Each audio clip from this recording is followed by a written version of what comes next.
Hey guys, welcome to my channel and welcome to today's video. I'm just going to go over my top study tips as a full-time university student. For those of you who don't know, I'm currently at university studying law, sociology and international relations, which is so fun. But through high school and my years so far in university, I picked up on some study tips that definitely work for me, as well as just a lot of things that I have been told by lecturers and teachers and tutors that have definitely played an impact and helped with my study technique.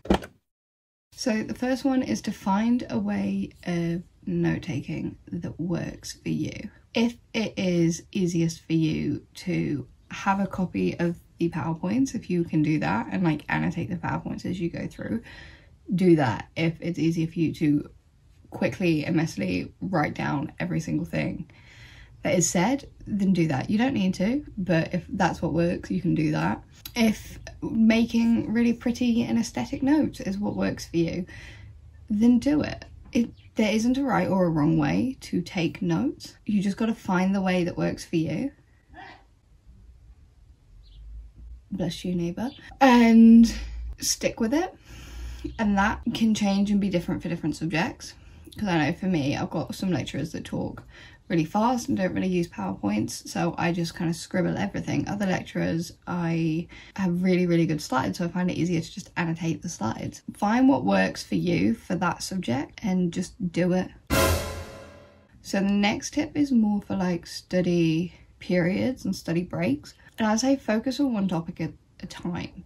When I was in high school, what I used to do is be like, all right, I'm going to allocate this chunk of the day to this subject and just try and like equally measure everything out. But you end up just kind of leaving things half done and getting a bit frazzled and flustered.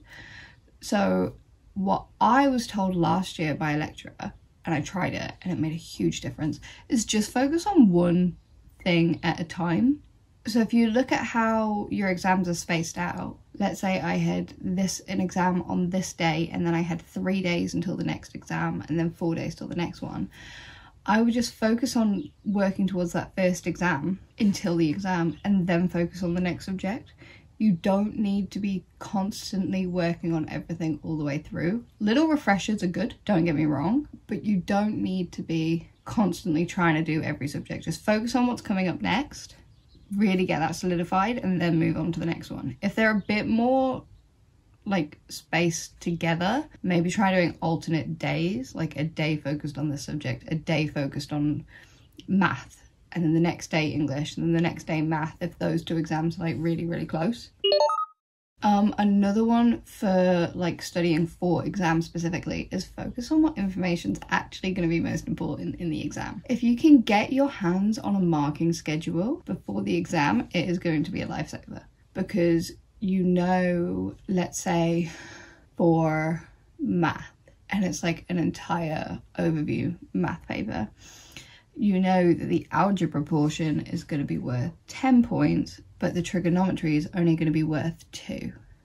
Put most of your energy, instead of trying to learn everything, put most of your energy into the algebra, because if it's going to be worth more, there's more value in you studying that and becoming confident at that. And not completely neglect, but don't put as much value on the ones that aren't going to be worth as much. Like, or in English, if you know your essay is going to be worth heaps, but your vocab's going to be worth piss all, focus on your essay skills. And once you're completely confident in that, then focus on the vocab ones, because you're more likely to lose more points if your essay's not up to scratch than if your vocab is shocking. Another one is time management. I don't just mean that as in making sure you get everything done, but making sure you have a balance of things you enjoy or fun stuff as well, because burnout will be your biggest enemy when it comes to anything. And if you're focusing really hard just on study for a while, by the time you get to your exams, you risk being burnt out for them, and that's not going to go well, and you're not going to do well in your exams if you're burnt out. So definitely manage your time to allow time to do the things you enjoy, like seeing friends, bed rotting, watching Netflix, like whatever floats your boat, whatever helps you reset and relax, make sure you have time aside to do those things. Another one is to make it interesting and make it fun. If you can find a way to make studying fun and interesting, you are going to have just an easier time at it. Whatever that is to you, whether that is studying with a friend, whether that is pretending that you're teaching someone, whether that is like making cute little diagrams, whatever makes it fun and interesting for you to study, do it. Most of the time, no one's going to see what you're doing to study, so it doesn't really matter how you go about your study, as long as it's a way that not only works for you, but keeps you interested in it. Because if you're not interested, you're not going to focus, you're going to get distracted, and you're not going to get shit done. So if you can find a way to make study interesting and fun, that is one of the most beneficial things you can do. I know a lot of study accounts will be like, oh, you don't need motivation, you just need self-discipline, like you just need the discipline to just do it. But finding motivation is so much easier than self-discipline, because self-discipline will get you so far, but if you're not enjoying it, again, nothing's going to really stick. You're not really going to be with it while you study. So if you can find motivation to study, whether that be you romanticize your studying, you scroll Pinterest for a little bit beforehand, you use a reward system for yourself. Like, I know a lot of people use like the Pomodoro, whatever, you know what I'm talking about. You've probably heard of it. A lot of people use that technique where you like work for 40 minutes and then you can watch something for 20. Work for 40, watch something for 20. That doesn't really work for me, but that kind of system of having rewards does work for a lot of people. The way I do it is I give myself a to-do list of like tasks to get done, and each task, depending on A, how long it's going to take me, and B, how little I want to do it, will have a different like reward based on it. Like huge projects that I don't want to do, I can go on a little shopping spree, or I can buy myself lunch or something like that. Smaller tasks will be like, all right, you can watch TikToks for a bit, and just finding a way to reward yourself. Some people as well, to find motivation, have some sort of background, whether that be study YouTubers or like the little study with me things, or just something that gives you motivation. Like it sounds ridiculous, but I do like to watch Suits when I'm studying for law, and does it sound absolutely out of the gate ridiculous? Yeah, but I've seen it so many times that I know what's happening. I'm not like, that doesn't have my focus, but it just gives me a little motivation boost to get shit done and put effort into it. Another big one is finding a location that works for you. Some people enjoy studying on their beds because it feels cozy and comfy, and they just like to plod away at their work while they're comfy in bed. If that works for you, do it. I am a desk girly. I use my desk behind me.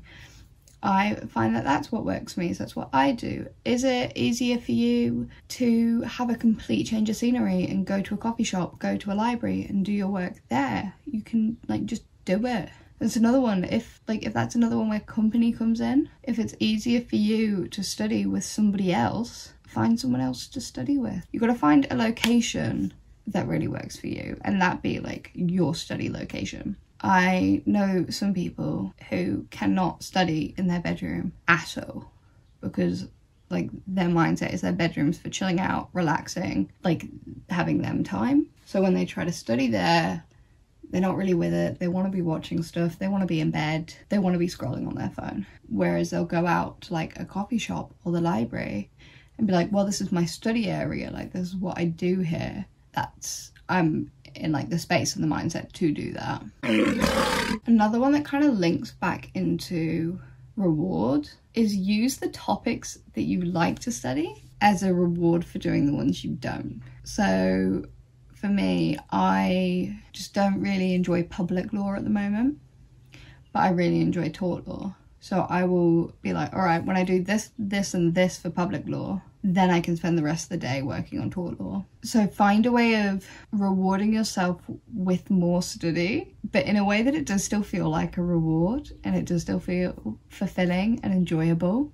So yeah, swallow the frog and get the hard shit out of the way first, and then you can sit down and do the things that you enjoy and study the things that you enjoy studying more. Find a schedule that works best for you. Do you study better in the morning? Work your schedule around that. Do you study better at night? Work your schedule around that. And I know everyone's like, you shouldn't be staying up till the early hours of the morning. But some people are just more productive then, and they feel more productive then, and they feel more motivated then. If you're one of those people, that's fine, do it. Just make sure you're still getting enough sleep.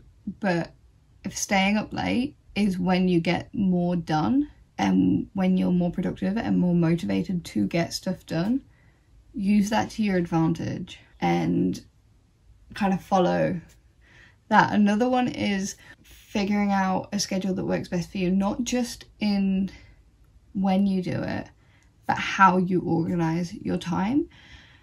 Because I know some people who find it much better to be like, all right, I'll work on this for an hour, and then I'll work on this for an hour, and kind of do it like that, like set time blocks for different things. I really struggle with that. I find it easier to be like, work on a topic, or like set like little to-do lists. And these to-do lists won't be like big. I will break things down in a to-do list like no tomorrow. So instead of being like, oh, I am going to sit down and do this essay, I'll be like, all right, I'll sit down and I'll find some good sources to use for this essay. All right, I'll sit down and I'll go through this source, and this source. All right, now I'll sit down and go through the rest of them. And then like really break it down so that it does seem like there is a lot to do. And if it seems overwhelming to you, don't do it. Again, it's just what works for me. But if I find it very much more fulfilling and a lot more rewarding when things are broken down as small as I can, because then I feel like I'm getting the same amount done, but I feel like, oh, well, I've ticked these many things off my to-do list. Have I, in reality, just sat down and done one project and sorted it out? Yeah. But do I feel like I've actually completed like 6 or 7 tasks because I broke them down into smaller bits and spaced them out a bit better? Yeah, and that's just how I find it easier to do my study schedules, is by task or by topic, as opposed to like periods of time. If periods of time are what work for you, do it. The last and probably most important one is to study what you're interested in. And this won't apply to those of you who are too young to choose your own subjects yet. But when you can, just have a look at the course syllabus and have a look at what each course is going to involve, and do the stuff that grabs your attention, that you look at and think that could be interesting. I know your teachers will say it to you 100,000 times, but don't just pick the courses that your friends are in. Do it if the course sounds interesting. Worst case, just be the friend whose class your friends join. Because if it's really that important to your friends to be in the same class as their mates, they will join the classes that you find interesting, and that's going to be more important, because you're not going to have any motivation to study or to work on anything that you don't have any interest in. To me, science in high school, I dropped that shit as soon as I could because I hated it. I found no interest in it. I thought it was mind-boggling and confusing and boring, so I stopped it the moment I could and focused on things I did enjoy. And sometimes I did have a class where I was sitting by myself and didn't have any mates in that class, but that was fine because I was so interested in the topics. Like, this especially applied to sociology, which I took in year 12 and 13, and now it's one of my majors. But because I was so interested in what I was doing in the class, it didn't really bother me that I didn't have any mates. in the class with me, because to be honest, if I did, I probably wouldn't be talking to them much anyway. Mates really make the difference in a class that you're not interested in. So pick the ones you're interested in, and maybe your mates will follow you, or maybe you'll just be so interested in the topic that it doesn't actually matter, because in the long run, it's not gonna.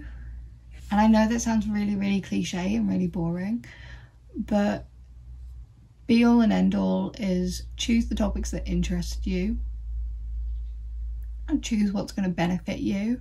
Don't worry about your mates. Worst case, you'll be by yourself and too interested in the topic to really give a shit. Best case, they'll just join the classes you're interested in. So those are my top 10 study tips. I hope you found them useful and beneficial.